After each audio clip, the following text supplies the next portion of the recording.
Hey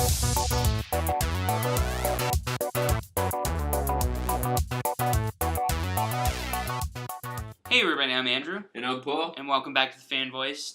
This is the Fan Voice Podcast, episode 35. We're going to be talking a little bit more about E3. Last time... Or a lot of it.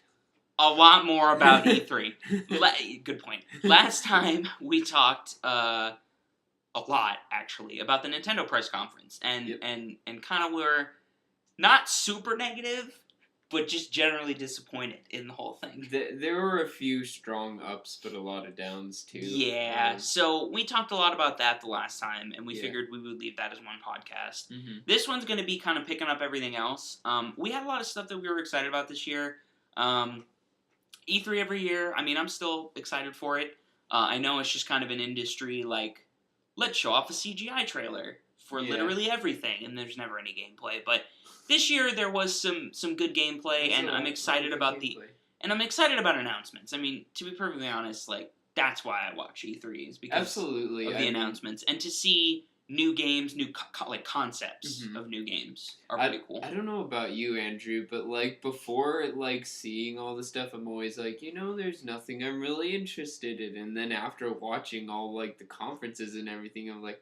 Oh my gosh, I want this. It looks fantastic. And like, I don't know, there's always going to be the pre-rendered graphics, the on-stage demos, I'm making quotations for, sorry, you guys can't see, the on-stage demos, which are really just pre-rendered graphics.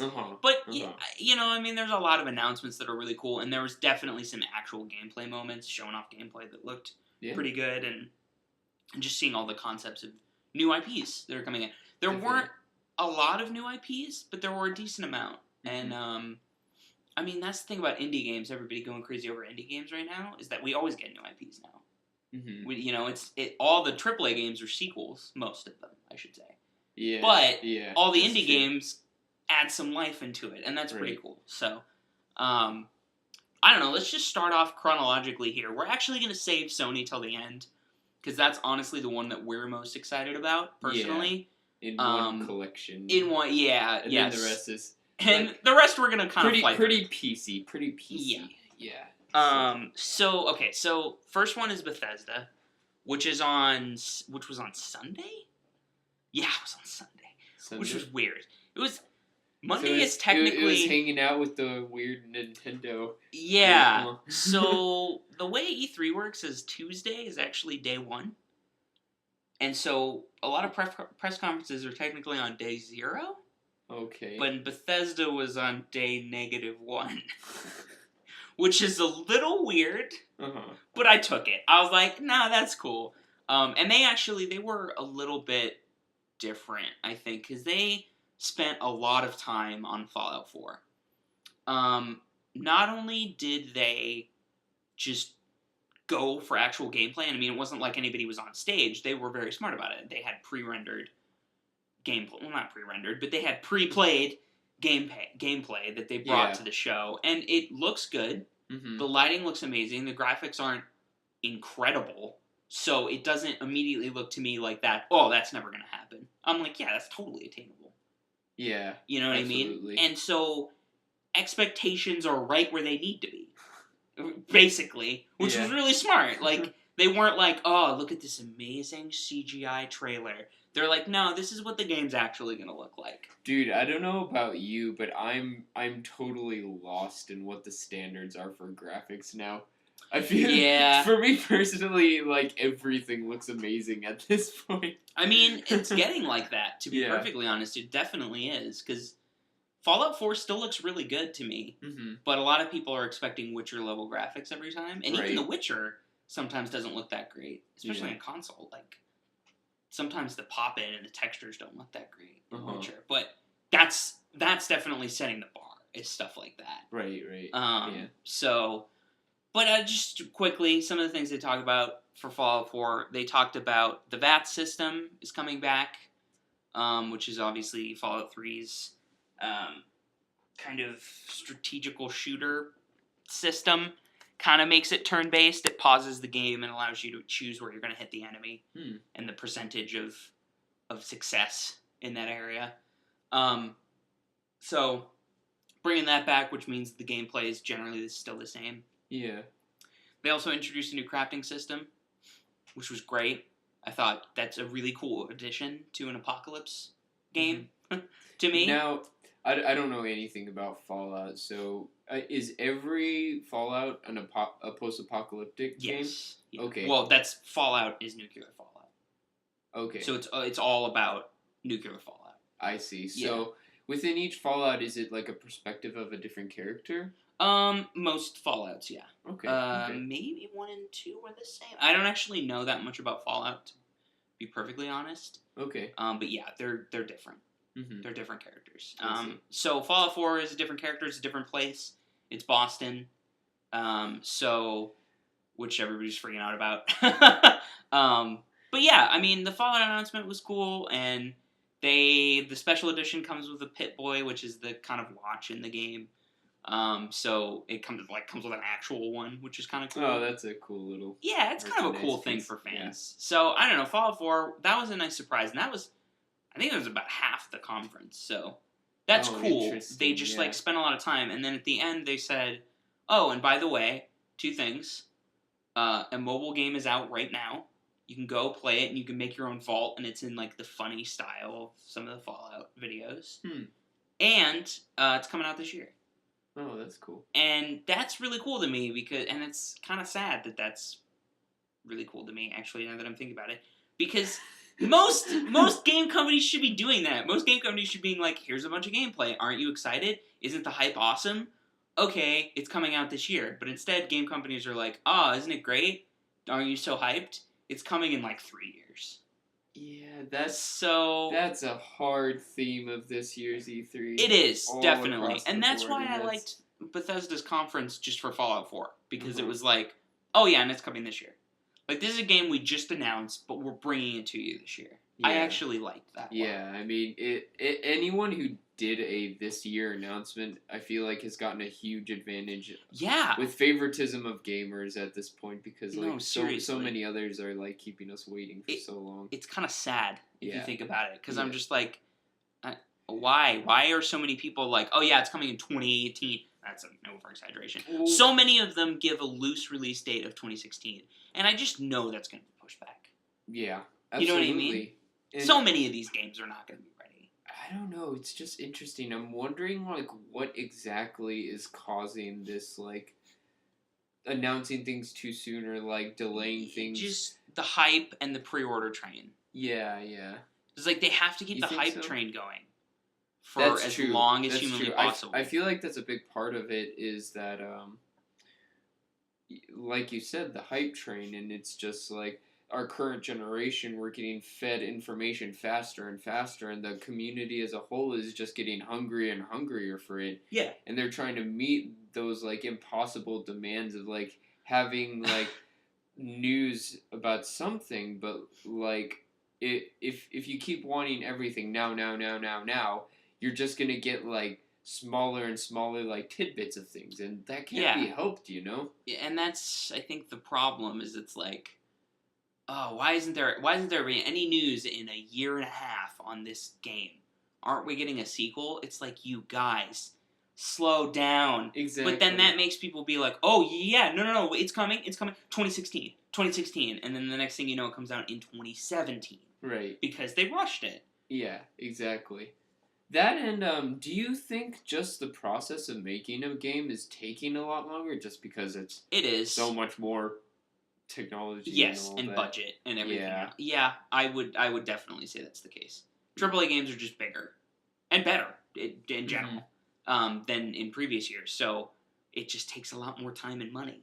Absolutely. Which is why I think Fallout 4 was so smart, because they're like, we're just going to hold off, but when the time is right, we're going to announce it and release it in the same year.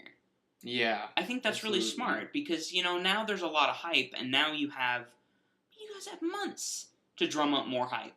Right. Fallout 4 is going to be huge, because a lot of people played Fallout 3. Like, you know it's going to be huge. Mm-hmm. So, yeah, and I mean, Call of Duty does that too.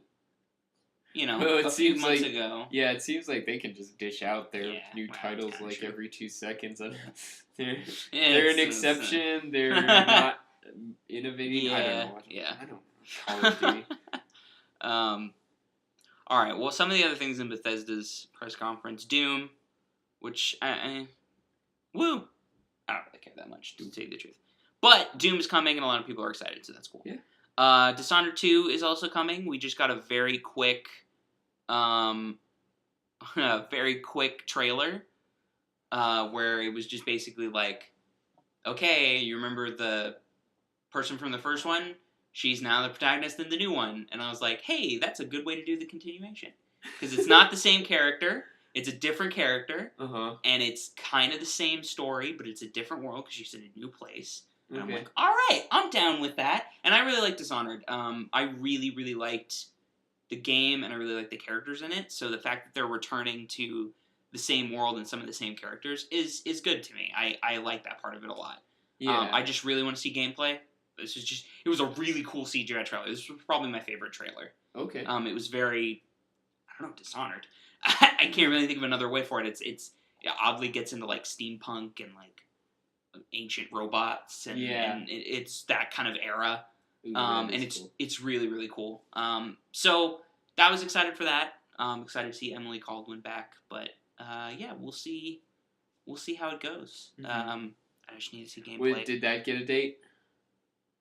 No, of course not. Just like, hey, look at this. I think it might have gotten a 2016 date. Okay, but that was about it. Okay. So the last couple things in Bethesda's, I mean, they talked a little bit about Elder Scrolls Online, and I think it's an expansion? Maybe? I don't know. But they talked a little bit about that, and then they talked about Battlecry, which is basically like Overwatch, like a MOBA shooter, I think. A lot of companies are coming out with these, and I think Battlecry is kind of their answer to it. Ooh, that's a scary thought, you know. Well, I think that's a lot of these companies have been developing this at the same time. Because the MOBA's so popular and the shooter's so popular. Yeah. It makes sense to jump on that and see if you can get some. And I mean, Team Fortress is. It's definitely understandable, but like you look at Team Fortress and it's like, oh, it's not like Call of Duty. It's not quite as saturated. But like before we know it, there's gonna be a bunch of them everywhere. Yeah. Which that makes me a little sad, but that's the way of the business. The business of games. So yeah. Anyway, that one looks kind of interesting. We'll keep an eye out. I'll keep an eye out for it because I like the look of Overwatch and some of those other games. So keep a look out. But that was basically Bethesda, or most everything in Bethesda. The next one that we want to talk about is Microsoft, who was the following morning. Yeah, they were the first of the big three on get their stuff out there on Monday. Right. So they started off by, I think, right at the beginning. Right? They were like, "Oh yeah, backwards compatibility." Was that at the very beginning, or was that after? It was pretty close to the beginning. I remember. Well, okay. It's a very interesting move by Microsoft. Thinking about the year before that, where like the consoles were just announced and they were still in their mode of like just like you can't do anything. You can't share games. You have to be online all the time, being like super rigid and stuff. And now they're just like, oh, look at us, we're so nice to the fans, kind of thing. And I think the other part of this that's pretty smart is is the fact that they obviously are wanting a lot more games that they're not getting. A lot of people are announcing things for 2015, but the libraries of both Xbox One and PS4 are really small right now. Yeah, for how long they've been out, and I think it was really smart for Microsoft to just be like, "Oh, so we thought it wasn't possible, but you can play 360 games by some miracle of our brilliance." Yeah, and then like I was listening to an interview with somebody from Microsoft, and they were like, "Well, like it's so great because Fallout 4 is coming out, and people who haven't played 3 in New Vegas can now play 3 in New Vegas before they get Fallout 4." And I was like, That's fucking genius. Because, yeah, you're absolutely right. And that means they're actually going to go out and buy your games digitally, too, when you get them available. Oh, yeah. Because it's like, Absolutely. oh, yeah, I could go to Amazon and buy that pretty cheap. Well, I wonder if it's on the digital store. I have a terabyte hard drive in my Xbox One. I don't care. Yeah. And then they go and Fallout 3's on there for $10. Right. It's a great move of convenience. Really smart. Yeah. And so once that gets going, I mean, initially right now it's just like, oh, backwards compatibility, but that's big, especially when you have a small library like this. There's just not a lot of games coming out year by year for these consoles. Mm-hmm. Not a lot of big games, at least. No, we're still waiting for a lot of them. And most of them have been re-releases too, or remasters. Mm-hmm. There's like the GTA 5 one, and then there was The Last of Us Halo, and I mean, that's kind of it at this point for like big games. Mm-hmm. And Witcher is really the one for me that I was actually excited about. The first one that I was actually excited about. Yeah. On these new consoles. Briefly on this subject of backwards compatibility, how do you feel about Sony not announcing backwards compatibility? So, I think Microsoft kept this pretty under wraps. Yeah. And I don't really think anybody expected it. Yeah, that's true. And they said they were working on it, and I don't think a lot of people actually took them very seriously. Mm-hmm. And then they were like, hey, listen, it's here. I mean, that's kind of like Sony just dropping the mic and saying it's going to be cheaper and saying it's not going to have always online and doing all this. And just playing the waiting game. Wait for someone else to announce it first. Well, this time Microsoft jumped the gun on something good. That's true. And announced something good. I just didn't know if Sony was waiting on it. Also, the PS3's apparently, this is what I hear from the internet, so take that for what you will. But I've seen a lot of articles and a lot of talk about how the PS3's architecture is completely different from pretty much any console these days. And I believe that because not only does it have to take time to install, but the software updates are just a mess sometimes. And Sony was constantly having trouble with saving stuff on the PS3. So I think it's going to be a lot harder for Sony to just go and be like, oh, there's backwards compatibility now. I don't know if it'll happen. Yeah. They're probably already working on it. I guess the next question I'll ask then is, in the era of PS3, PS2 kept itself alive for a long time, and they still supported games on it for a long time within the lifespan of PS3. Do you think they'll do the same? No, I don't think they'll do that. I mean, what games are coming out on PS3? Oh, you mean PS4? No, PS3. Are they still supporting PS3? I haven't seen it. I haven't kept up with new titles. The only thing I was going to think about was Persona 5, but that was moved to PS4. Oh yeah. Well, I guess the one thing I can think of is Kingdom Hearts 2.5 was still just PS3 when PS4 came out. That's true. That's all I got. But that's it, right? And so that's what I'm thinking is I'm like, I don't think this is like the PS2. Where they're like, oh, the PS2 still has a market in other countries and still somewhat in the US. Let's keep supporting the PS2. They're not doing that with the PS3, I don't think. Just like Microsoft's really not doing that with the 360. Yeah. So the fact that Microsoft then said there's backwards compatibility means that, well, we're not going to be releasing new games for it, but you can play all of your old games. That's really smart. And I think that Sony should be working on that. Backwards compatibility. Don't know if they're going to be able to do it. Yeah, that's true because just their hardware is so sophisticated, like you said. Yeah, and or complex. Complex, I would say complex. Yeah, but I think it's just it sounds like it'll just be harder for them. Mm-hmm. But I think they should be working on it because it's an announcement like this is very smart and actually pretty big for Microsoft. Yeah. Because it does show that they're listening to a certain extent. Mm-hmm. You know, and they were listening before, too. Fans outcried and they went, okay, never mind, about the whole always online thing. And they were like, all right, drop it. Yeah. We'll drop it. And they did. And they not only did they keep their word, but they haven't tried any BS since then. Yeah, they kind of learned their lesson after that, I feel like. After E3. Yeah. Getting spanked. Oh, yeah. I mean, they were like, all right, we'll back off on it. And they actually did. And then they have been supporting it, and they have been Mhm. updating the system, and they have been doing all these things, and now we have backwards compatibility. Yeah. I mean, it's not out of the realm of possibility that Microsoft starts climbing back in this hardcore crowd. Mm-hmm. Because they already have a lot of casual people, too. You gotta think about that. People who don't care about E3, they already have them. Now, with the Kinect and stuff? No, just with everything. I'm talking like Halo, Call of Duty, all that stuff. I mean, they already have them. Mm. Because a lot of people are just loyal to Xbox. What games would you call the hardcore then? No. Any game can be hardcore. I'm not talking about or games. Just I'm hardcore just talking, into the consoles. Yeah, well, Okay. no. I'm just talking about hardcore into the industry. I see. There are a lot of people who do just want to play Halo and Call of Duty. I just use those because they're very mainstream. Yeah. That's the only reason. Yeah. But I mean, there are a lot of people who buy an Xbox One because they had an Xbox 360. Uh-huh. They don't care about the industry. They go, I know Xbox, and they buy the Xbox One, which is fine. Yeah. They made a loyal customer out of them, Mm-hmm. and they go and they play Halo and whatever else they want to play. I don't know what. They might play Fallout 4, whatever. Mm-hmm. Whatever catches their eye, but they're not watching E3. I see. You know what I mean? Yeah. Those people, right? Okay. This announcement's also big for them.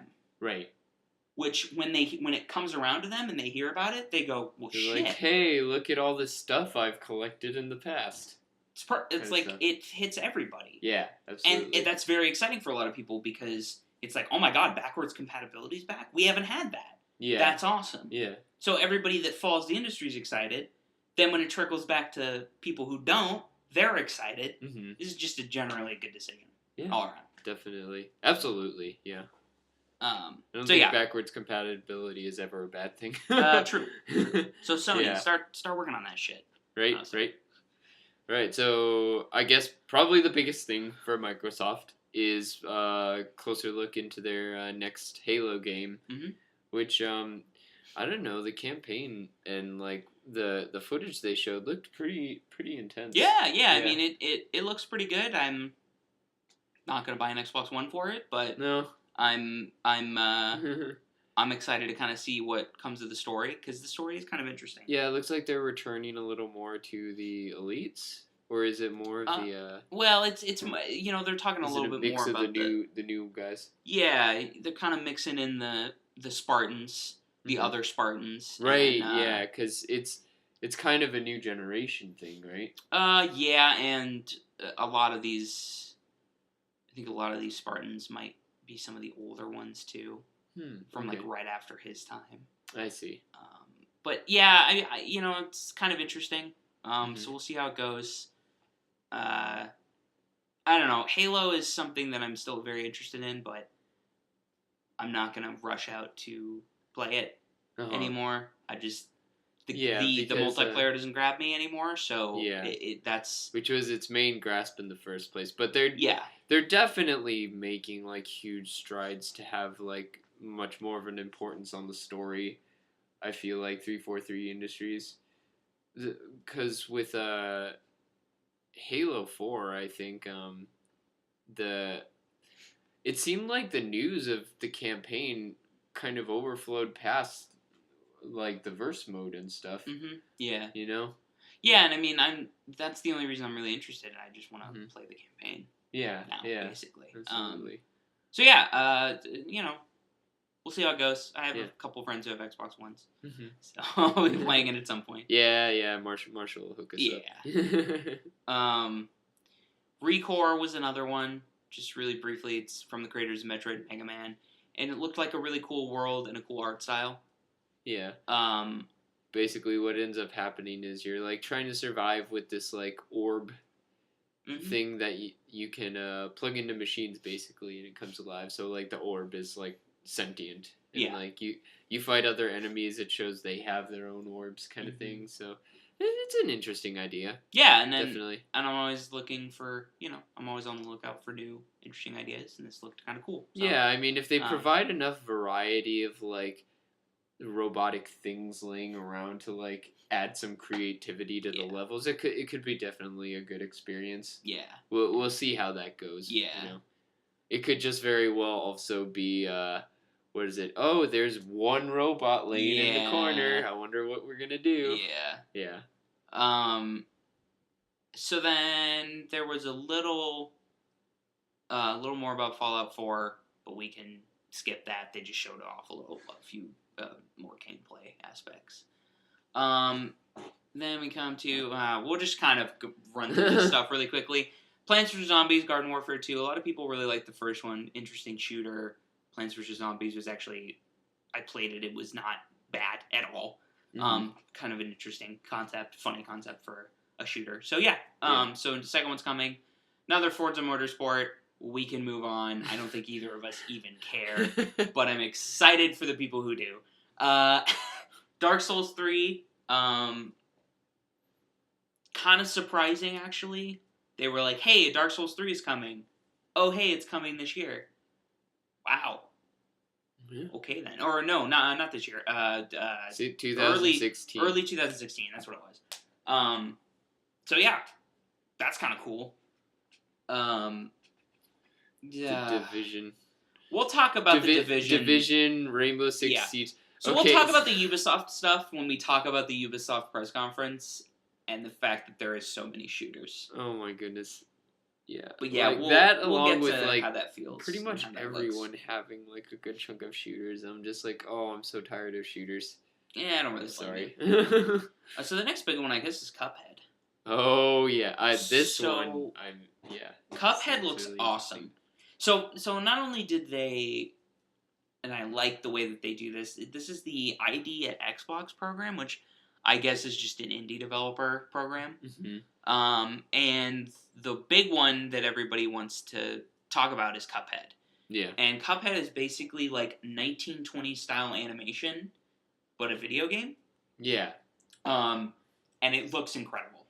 The thing of it is it's not just like, oh, here are a couple themes here and there. It's like absolutely everything about it is in that era. There aren't even any like HP screens or exactly like text styles that take you out of that mode. It's like 100% a cartoon. Yeah, you can barely tell you're playing a video game, and that's what's so cool looking about it. Yeah, and absolutely. That's why I'm really excited. First off, no one's ever really tried this style of art in such a deep aspect, and what is it? Yeah, it's pioneering a new like level of immersion, in my opinion. Yeah, you know, and that's what looks so cool about it is, like you said, it's like you're just playing a cartoon. Yeah. So, yeah, that looks really, really cool. Nice, original, like Disney, if they were a little more like ballsy and less kid friendly. Yeah. Basically, yeah. The next game, just want to talk about it really quickly, is Ion. It's from the creator of Daisy. Dean Hall, I think is his name. I think he just came out on stage and went, hey, I have a new game. And then it was a CGI trailer, and everybody left the stage. So that happened. Moving on. I don't know. I don't know how I feel about Tomb Raider. I don't know how. I was just thinking about Ion. I don't know how I feel about stuff like that. They're like, oh, here's this guy that was the original creator of DayZ. Hey, I'm making a new game. Okay, cool, bye. And they just all leave. Mm-hmm. I'm just kind of like, I don't. Okay. It kind of reminds me of Although, then again, if it was something that I was excited about and somebody that I knew and cared about, I probably would be excited. Yeah. So I don't think it's fair to say that. It's I guess it's kind of like when like going back to talking with Kevin and the creator of Mother appeared on the screen. It's like, you know, he's there for one thing and one thing only, something amazing. Yeah, kind of thing, that's true. That's a good point. So, anyway, that happened. Rise of the Tomb Raider, they showed off a little bit more of. Rise of the Tomb Raider was everywhere. It was kind of everywhere. In all the conferences. It looks cool. Its release date is November 10th. It's 2015. Yeah, no, it's an we gotta exclusive. Keep track. Yeah, we gotta savor all these this year releases. But yeah, this one is coming out this year. It's an Xbox One exclusive for a while. I think it's a timed exclusive. Okay. So So they're getting I it don't know. first? Yeah, I Okay. think that's the way it works. Yeah, because I know I saw Tomb Raider in Sony and then Square Enix as well. It was in Sony's? Or maybe it was just Square Enix. I think it might have just been Square Just Square Enix, but, okay. But yeah, I think it's a timed exclusive, so yeah. Think about that what you will. Kind of sucks because I really liked the original one, and I don't think I'll be buying an Xbox One. But yeah, the first remake, you mean? Yeah, that's what I meant. Yeah. The Tomb Raider remake was I liked it a lot. Yeah, which was kind of the origin, and this one is like, okay, she's capable now, and it's a whole new adventure kind of thing. Yeah, that's cool. So the rare replay is 30 rare games, collection of 30 rare games. Looks really awesome. Really excited for people who have Xbox Ones because it has Battletoads, Conker's Bad Fur Day, Banjo-Kazooie, a lot more too, and those are probably the main ones. Those are the main ones. Super into. I feel like this is cool, but I honestly feel like the rare community would be kind of torn on this because like they were fairly teased heavily about a new Banjo-Kazooie title. Yeah, that's true. But I mean, at the same time, like you're owned by Microsoft. There's not much you can do. The fact that Microsoft's like, hey, it'd be cool if you want to release a collection of rare games, and then let them put this much effort into it. Yeah. I mean, you're owned by Microsoft. There's not much you can do. You're at their mercy. Right. And the fact that they were like, hey, just release a collection. I think that's fine. Yeah, and I think that if this garners more interest in those older games and garners an update to them and makes an update happen, I think that's cool. I think that's totally worth it. Yeah, and I think this is a way to show that. This is definitely a great thing, absolutely, because it goes... What I was surprised with is I saw a couple things from, like, before their console era. Yeah. When they were doing, like, computer stuff, which was really surprising. It's kind of cool. But they did have a lot of successful games, like, all the way back to a guy in a jetpack dealio. Yeah. Oh my god, yeah. I just hope the Xbox community will appreciate this, because I know Rare fans are out there, but like I go back to thinking about like the re-release of Conker's Bad Fur Day on the Xbox, and apparently that didn't sell well at all. Yeah, kind of thing, you know. So I hope there's going to be a lot of Xbox fans, Xbox owners out there who will appreciate that Rare collection. Okay, so just a couple more. We're just gonna fire these off. Sea of Thieves. That's an Xbox One exclusive. It's their Rare's newest game. It's basically like Assassin's Creed 4 Black Flag, except multiplayer, which I'm totally good with. That looks cool, and that was my favorite part of the newest Assassin's Creeds, is the pirate ship stuff. So I'll take it. It looks awesome. Whatever. Yeah. And hey, I mean, it's a cool new thing. Rare's making it. Yeah. We'll see. Making a game. Yeah.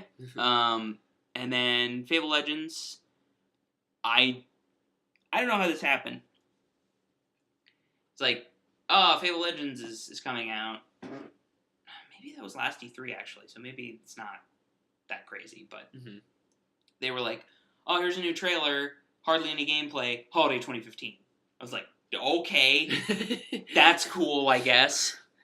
So yeah, I don't know if that'll actually happen, but Fable Legends is coming. We know that for sure. Okay. Gears of War.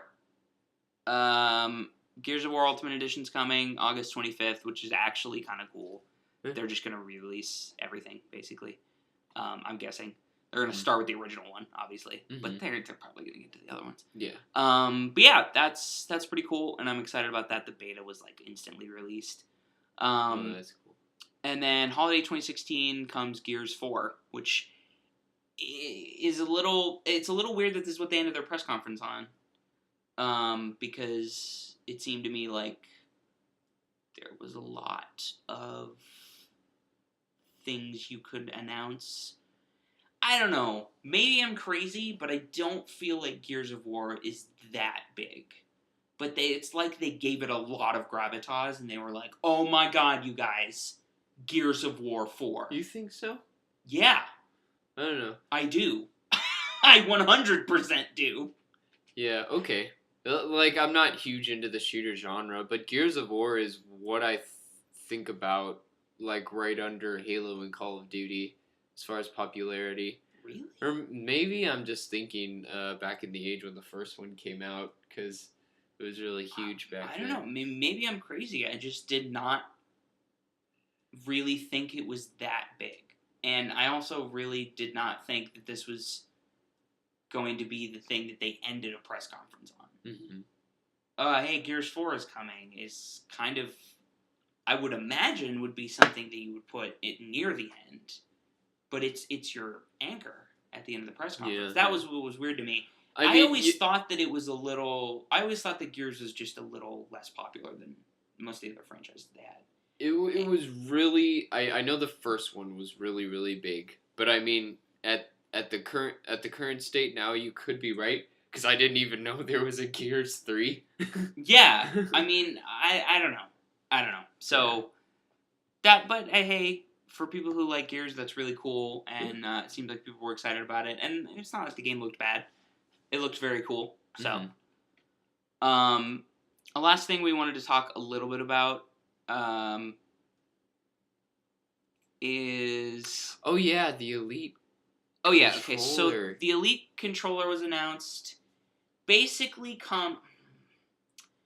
so cool things. It comes with reprogrammable buttons. That's cool. You can actually reprogram them from the menu, so you don't have to do it in game. That's really cool. It means that developers basically now have to support reprogramming. So disabled gamers, that's big for them, and that's really awesome. Yeah, that is cool. It also comes with swappable components apparently, so that's kind of cool. Like they're kind of going a custom controller route, which is kind of cool. Everything else pretty much should have shipped with the original controller. What are those like 4 like I don't know metal strip thingies? I don't know. But it comes with a new D-pad. Okay, yeah. Should have been in the original controller. Yeah, that one does look nicer. Yeah. It comes with a headphone jack. Should have come in the original controller because the PS4 had one natively. Mm-hmm. It comes with the ability to update, because you need to update your controllers now. That's the generation that we're in. Oh lordy. You can't update the current Xbox One controller without having it being plugged in. Now it comes with the ability to do that. Most of these things are things that already should be a thing. Yeah. So I'm a little like, that's cool, but seriously, don't make it like it's some huge announcement that you're completely redesigning the controller.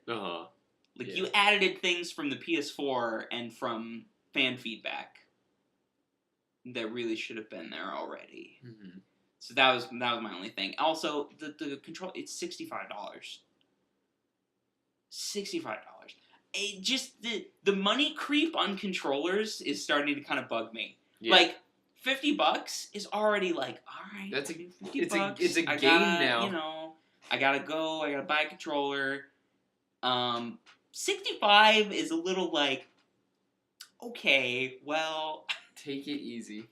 I don't know. Yeah. Anyway, it's fine. I'm done being cynical about it.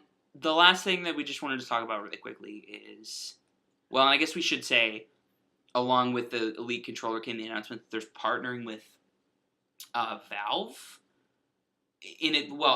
They're already partnering with Oculus Rift, owned by Facebook, and packaging an Xbox One controller with it.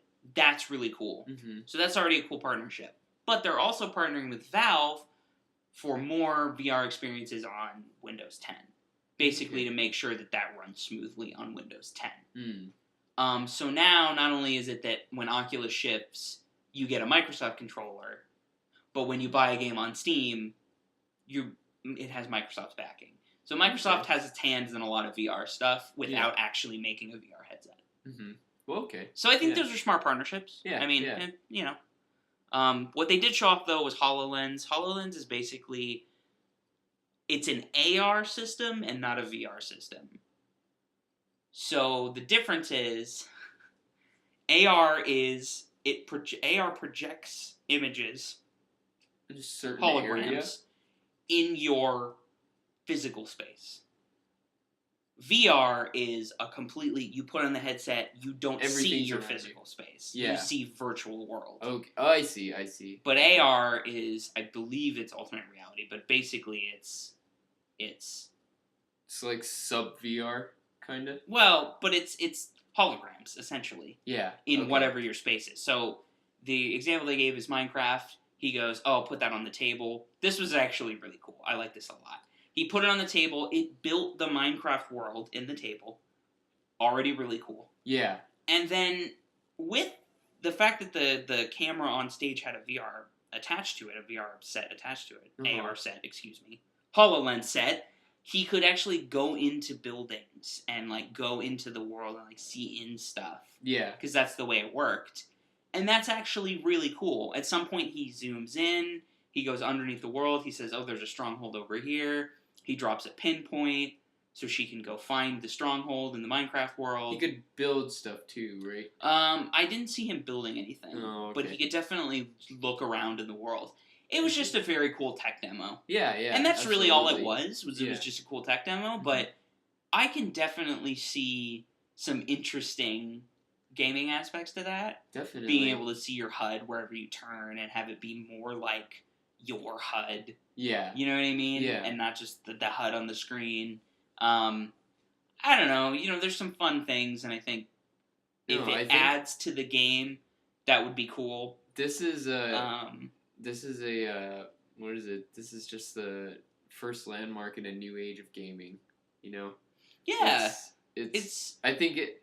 Like it's not much now, but when you think about it, but it's still really inspiring to see. We have holograms in front of us. yeah. It's like, when was this thought possible beforehand? It's yeah, that's true. That's a really good point. yeah, it's exciting, definitely. No, and I'm excited about it. I mean, it was a really cool tech demo, and I want to see more of the gaming applications, and I think they are going to show that off in the next coming months. Yeah. So, Absolutely. and everybody's playing around with this, and now's the time. Technology's getting good, and Mm-hmm. you know, people really like the Oculus. Yeah. So, you know, Yeah. start playing around with it. Start doing different things. So, anyway, that was Microsoft's, That was Microsoft. basically their whole press conference. Yeah. And so now we come to EA. Right. So we're skipping Sony for now. We'll come back to it at the end because that's the stuff we're most interested in. EA. Let's just run through really quickly. Okay. Neither of us have played Mass Effect. I know. We're terrible people. I know. But I mean, cool, a new one. Yeah. And they have a couple, some small announcements. Holiday 2016.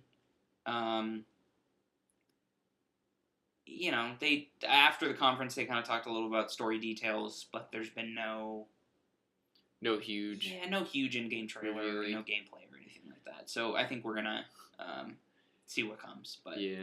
Need for Speed will speed past that. woo, man, Uh, joke of the day, Paul. I'm on a roll. Roll Like a wheel. like a wheel on like a car. tire. Oh my god! What are we doing? I don't know. We're exhausted. Anyway, there's a new. Moving on. There's a new Star Wars: The Old Republic game. What is it even called? God, I'm so bad. EA was so new Star whatever. Wars: The Old Republic game. Oh, Subtitled Knights of the Fallen Empire. oh okay. There we go. I was like, what is the name of it? The CG trailer was really cool. Yeah. Admittedly. Mhm. And it's like a story about twin brothers or something. Yeah. So yeah, I mean, no gameplay. Again, but, When was the last Old Republic game? a was a while ago, yeah, right? A while ago. Yeah. So it is kind of cool. It's really cool. They're reviving the series. Yeah, Like, so that was it has cool a to see. Big following and stuff. So. The next Star Wars game I thought I was going to be excited about, but it ended up being a mobile game. Oh yeah. And then Unravel was the next announcement. Can I just say, when the creator went up there, Oh, he he was so nervous. I'm like, oh, it's okay, guys. We're all really happy for you, but his game looks really beautiful. It does, I like and it. I all of these developers and big companies are definitely like this first started kind of happening with Sony and No Man's Sky and a couple other ones where they were like, wow, this game is really cool.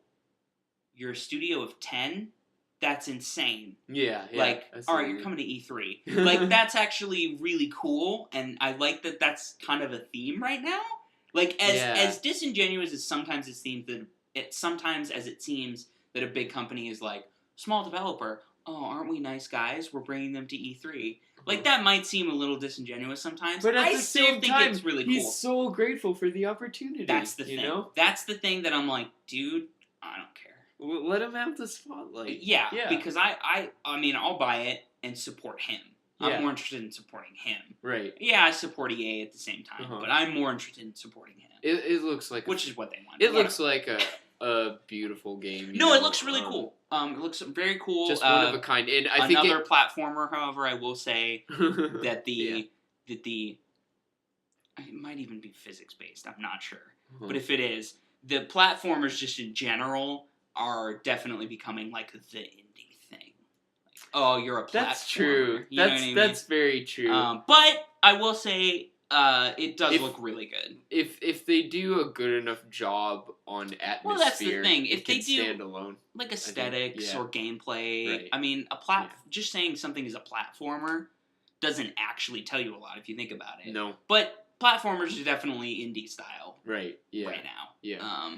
But if you call platformers the indie, you'd call shooters the mainstream. Yeah, and you would be right. But no, that's another thing I randomly wanted to say was just I think it came at the right time because I think before that I had seen like 20 shooters across the different conferences and like that was in the heart of it all. Yeah. And I'm like, so I think that really helped it stand out for just the organization and like things around it, you know? Yeah. Definitely. It was really cool. The one thing I don't know if he's gonna do this or not, but I thought it would be really interesting if like the yarn guy could actually unravel. Like if you dilly-dally too much in one part, you'd lose too much of your string. Oh, okay. I can see that happening. Yeah, but it didn't seem like he was unraveling at all, so yeah. I don't know. Maybe it's just an aesthetics choice that the string falls behind him kind of thing. So it still looks beautiful. Yeah, it looks cool. I'm looking forward to it. So for the next couple games, we just basically have sports.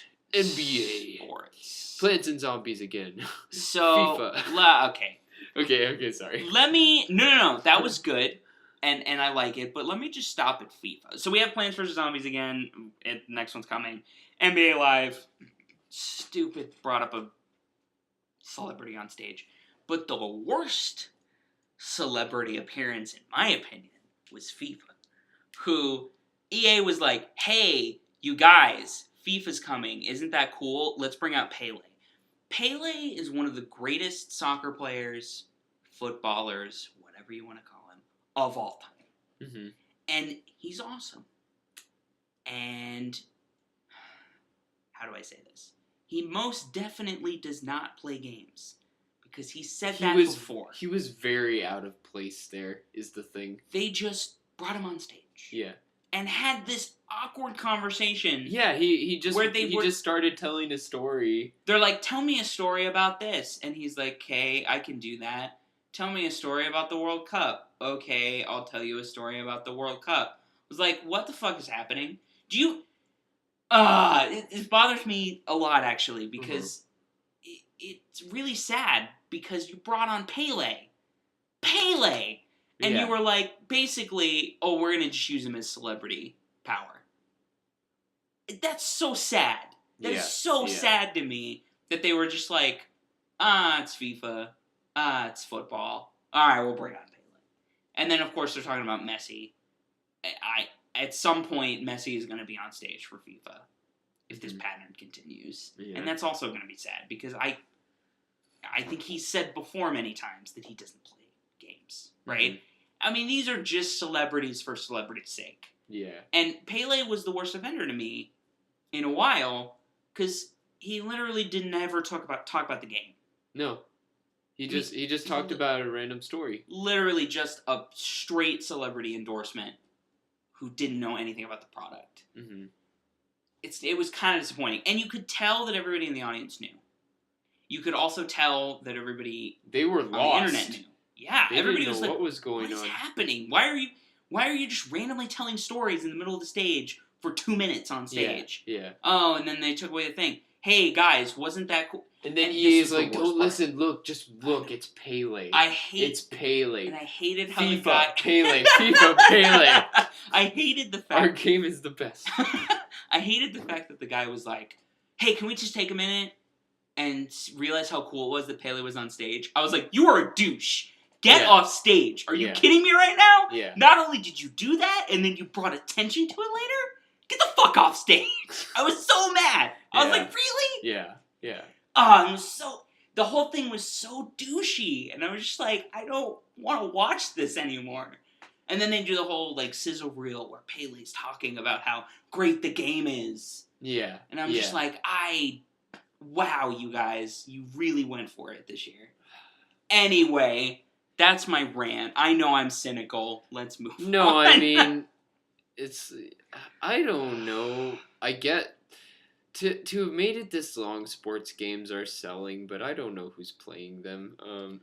Honestly, the people who are playing FIFA are Europeans. And so that's why it sells so well, is because it sells overseas. Oh, yeah. But I don't know if they're even gonna care about Pele. You know, I think people care that they bring Messi into a studio, put mocap on him, and have him play soccer. Mm-hmm. Because that makes sense to me. Oh, bring in one of the greatest soccer players right now. The greatest soccer player right now, let's be honest. And put him in mocap and have him play.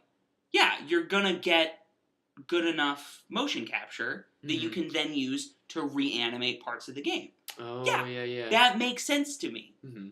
Pele doesn't play anymore. Pele is literally just a straight celebrity endorsement. Yeah. That's the thing that got me, I think. Mm-hmm. Is like Messi's not on stage. They paid him to come in, and he endorses the game, definitely, because he says it's the most authentic. Yeah. He knows because they bring him in every year to do this. But it just... The whole Pele thing was just kind of like... There's something sleazy about it. Oh, yeah, absolutely. Anyway, let's move on. That's negative. New Mirror's Edge. So, the new Mirror's Edge, the trailer isn't really that interesting, but it's coming in spring 2016. That was number one. And number two was that it's actually open world. Oh, okay. And they're not doing away with gun combat, but a lot of people were worried that they would bring back gun combat and it would be a major component. Because this game's a parkour game. Yeah. You know, it's not a shooter. It's not a shooter. Yeah. But they actually came back and they said, no, we're actually, it's going to be generally the same, if not less, this time around. Very smart by them in the current circumstance of I think games so. being announced. Yeah. So this is interesting to me because they're going more of an Assassin's Creed route, basically. Mm-hmm. They're trying to get the Assassin's Creed crowd instead of the shooter crowd. Which makes sense because Assassin's Creed is still hugely fucking popular. Right. That you can piggyback off that pretty easily. The problem with that is, like, that market's being saturated by itself with one series. Essentially, it's crazy. It's like, how... yeah. No, I agree with you. The Assassin's Creed genre is covered by Assassin's Creed. Yeah. But, you know what? Cool. Another different parkour... A parkour game under a different title. I'm down. Yeah, and I really liked the original Mirror's Edge. I played a decent amount of it. I never finished it. I feel really bad about that, actually, because I really liked the game. Yeah. And I just never got a chance to finish it. Mm-hmm. But I'm excited for Catalyst. We'll see what happens. Mm-hmm. It's just another reason before early next year that I need to pick up a console of some type, in order to play these things. In time. Okay, so the last thing on EA's list here is Star Wars Battlefront. Yeah, I guess. Do you want to talk about this now, or do you want to talk about this in Sony? Let's do it right now. Okay, so Star Wars Battlefront has gone through some ups and downs. It was never going to happen. Lucasfilm shut down LucasArts, which was the video game division. Yeah. And it was like, okay, now it's never going to happen. Mm-hmm. And then they were like, oh, never mind. They've partnered with EA. And then they had a little teaser about, oh, DICE is working on something, which obviously means they're working on Battlefront. Right. Because who else better than the makers of Battlefield Mm-hmm. to work on Battlefront? Yeah. And then it kind of went, it was announced, everybody was really excited, and then it went through some serious ups and downs where they're like, okay, we're not going to have instant action, it's going to be pure multiplayer, there's only going to be 2 heroes, which is Luke and Vader, there's not that many maps, Mm-hmm. a lot of changes. Yeah. To a formula that people were excited about, and you kind of got rid of a lot of things people were excited about. And I just want to, personally, for me, the thing I was excited about for Battlefront 3 was a lot of maps in a lot of different worlds, Mm-hmm. and a truly, like, large-scale war feeling. Yeah. Like, that's why I play Battlefront 2. That's why I like Galactic Conquest. Mm-hmm. Even though it's just, Easy. you can steamroll it. Yeah. Even on Elite, you can fucking steamroll it. Yeah. It's one of the reasons I still play that. But because I I get on a planet and I start off on one side and I feel like it's like a war on a planet. Right. That's really cool. You got to Mhm. worry about your reinforcements and keeping points and doing all that.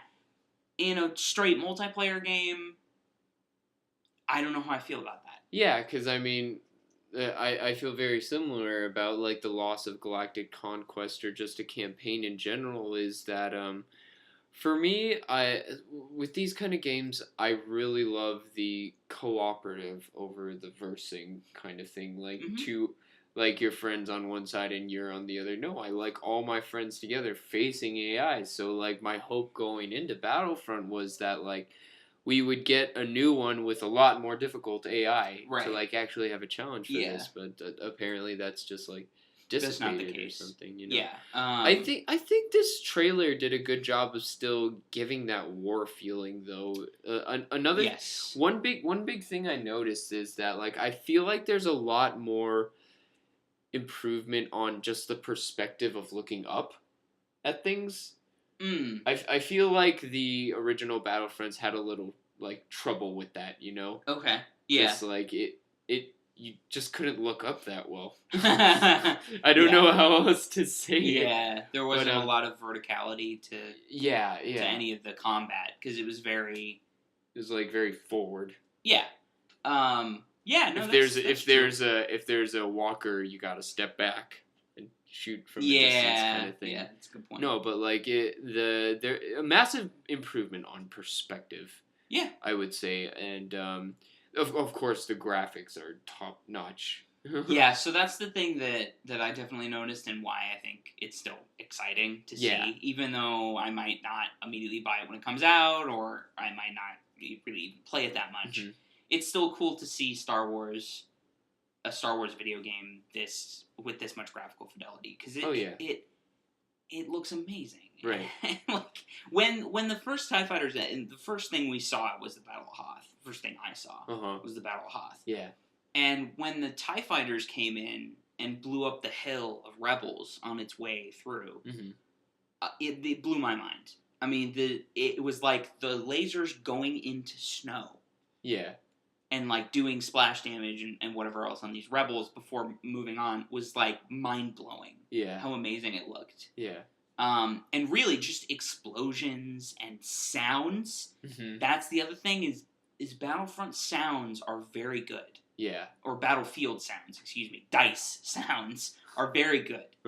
And they definitely brought that in. I mean, they have the traditional laser sounds, but they also have the explosions are incredible, and it just, so even if it's not all bots, you know, even if it's not the large-scale war that we think it's going to be, I think it would still be very fun to play. Oh, yeah, absolutely.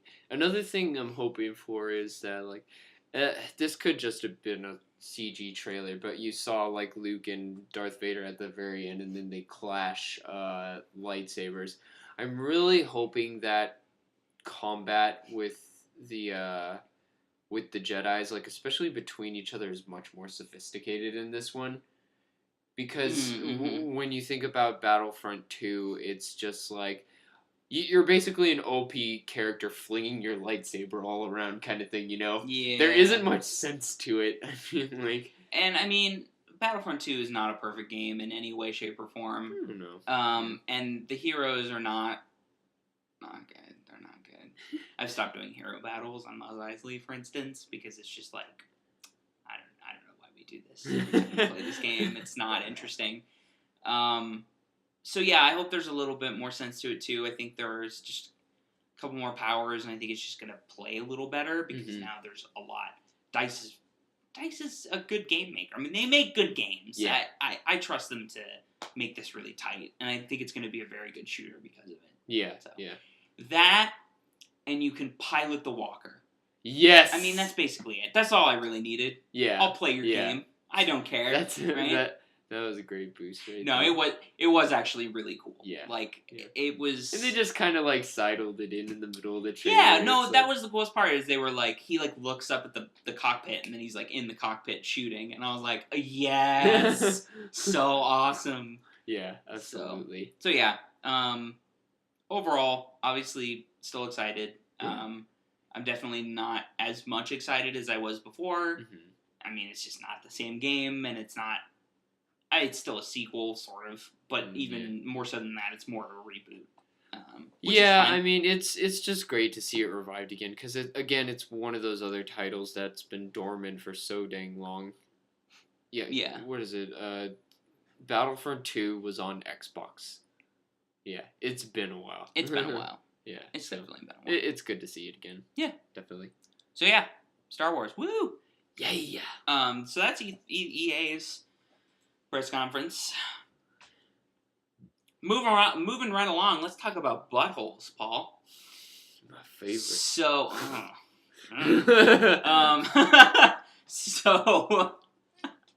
so yeah, South Park has a new game, which is kind of surprising. I had no idea what the first one was like. I don't know anything about that. Stick of Truth. It's basically like an RPG, like a fantasy RPG, but it's a parody of everything, kind of nerdy fantasy-wise.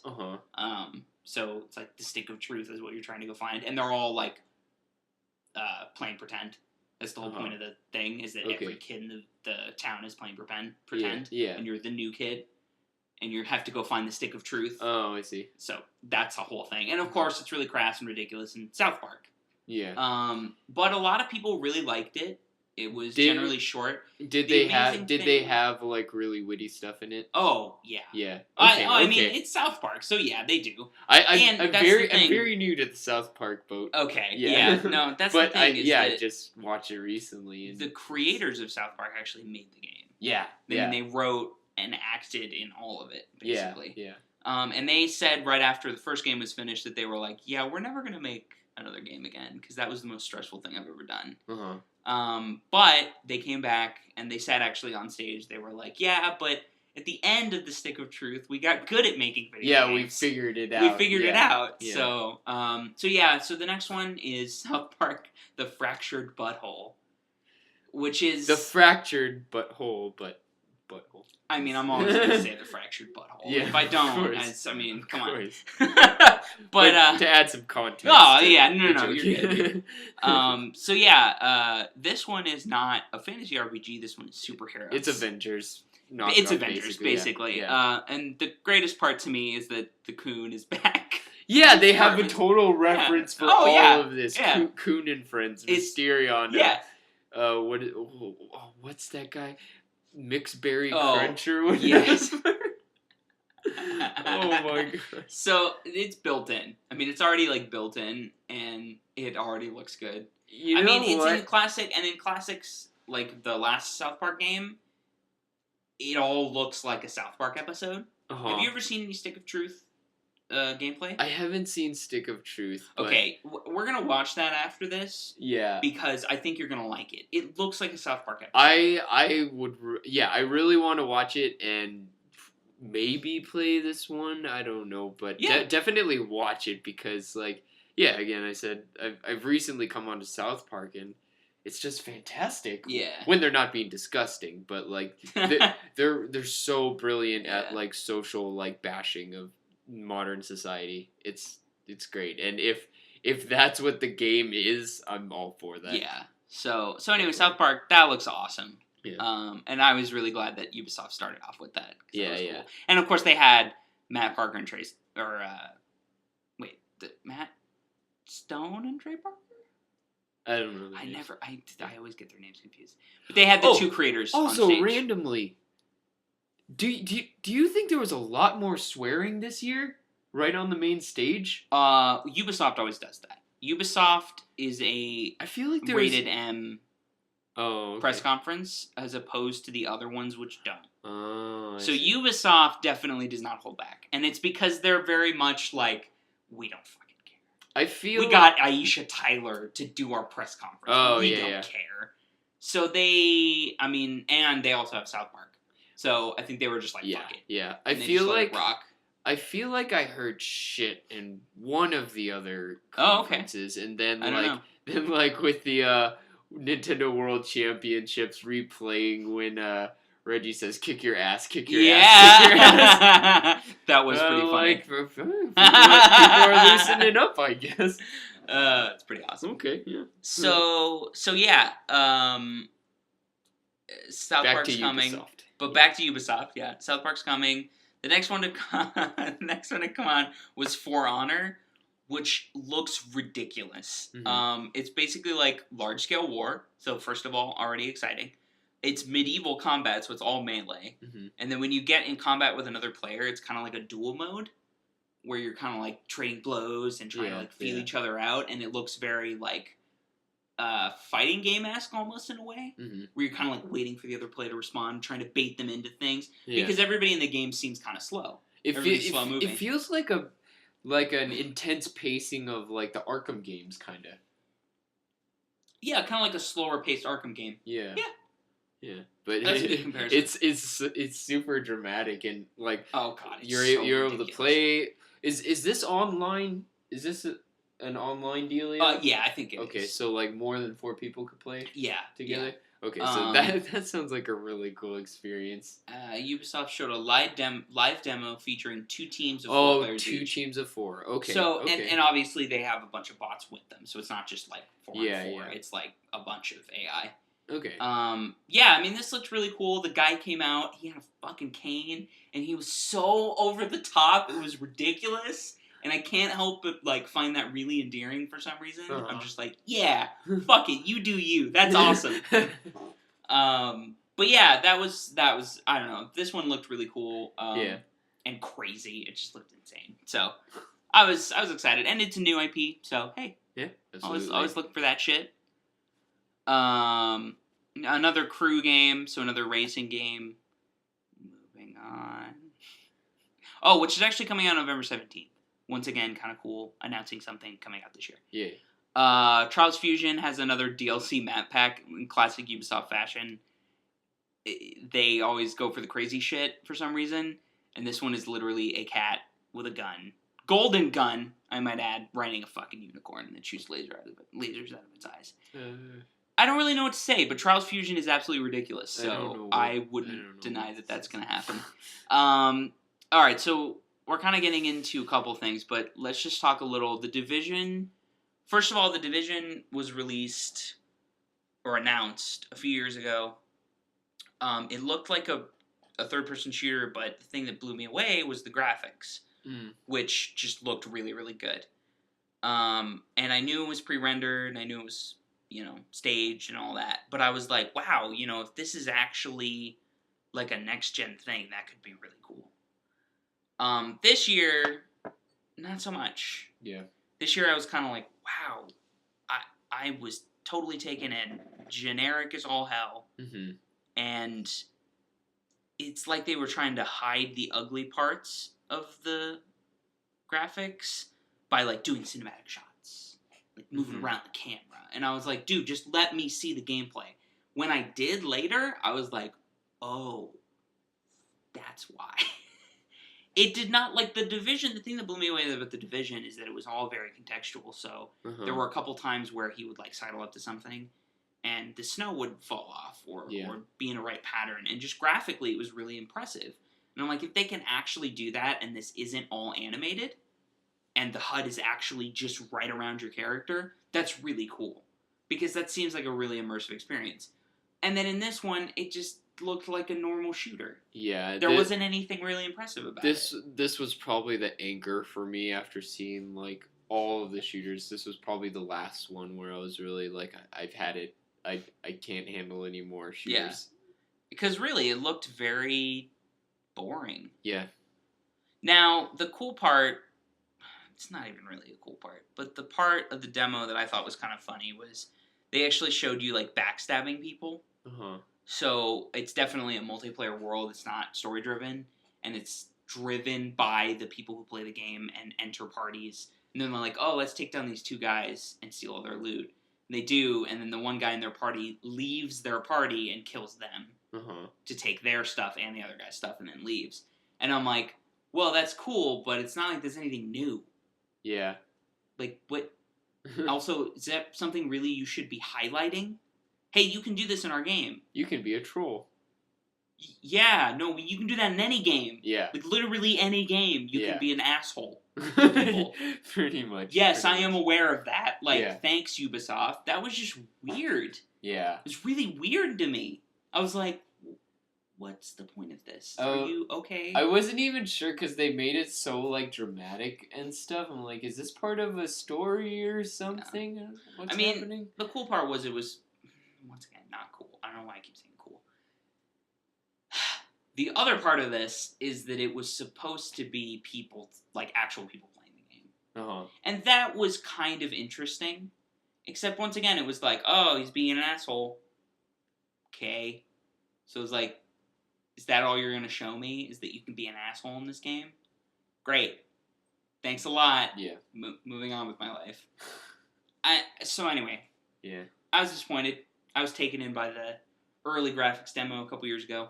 Mm-hmm. Not getting taken in by it anymore. No. Okay, Anno 2205 is just another futuristic SimCity, basically. It's another of the Anno series. So yeah, it's kind of interesting. I've never played it before, but Just Dance, you dance. Woo! And they had whatever the songs. fuck his name is there, and I didn't care. Oh, I don't know. What is his name? I don't even know, dude. Rainbow Six. Okay, so next game, Rainbow Six, another shooter. It's basically showing kind of the same thing that they did last time, which was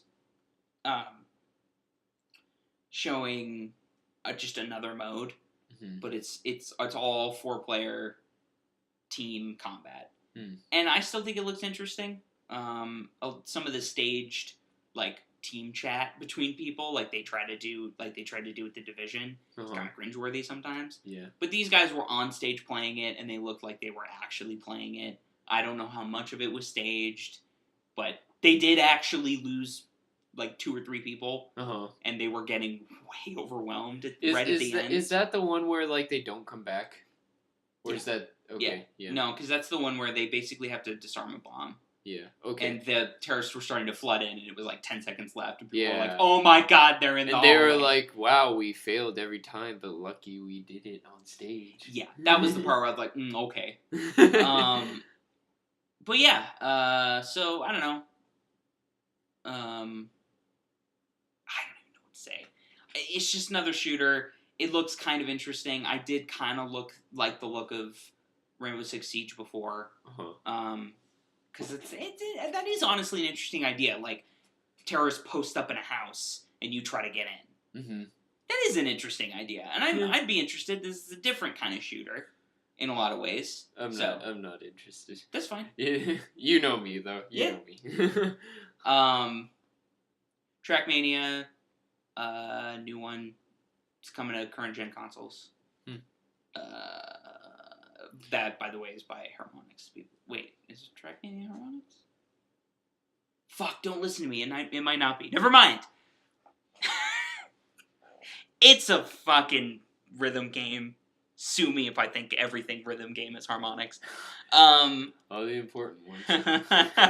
Oh, sick burn. Another Assassin's Creed Syndicate, that more stuff they showed off. I like how they showed off that the two main protagonists are twins, a brother and a sister. And they've kind of gone in different paths, Yes. kind of thing, which is interesting. And the fact that you can play both of them is really cool. Yeah, and we're in like a steampunkish kind of era. I'm down. We're getting there, yeah. Dude, Assassin's Creed Steampunk, I'm down. Yeah, I'll play it. Yeah. So, anyway. I like how the guy's not in a hood. Yeah, it's kind of interesting. In a top hat. He looked a little nice. more interesting. Yeah. Alright, last one is super uninteresting to us. Ghost Recon Wildlands. Basically, they took Ghost Recon and they made it an even more generic shooter, which I didn't think was humanly possible. Basically, they took Wildlands and... I don't even know how to explain this. Ghost Recon's always been like a more strategic... not always. But for a while, at the beginning, was a more strategic shooter. With actual squad mechanics. And, like, you could send people some places. You know what I mean? Like, post up over there. Watch this door. Breach that door. I'm gonna go in after you.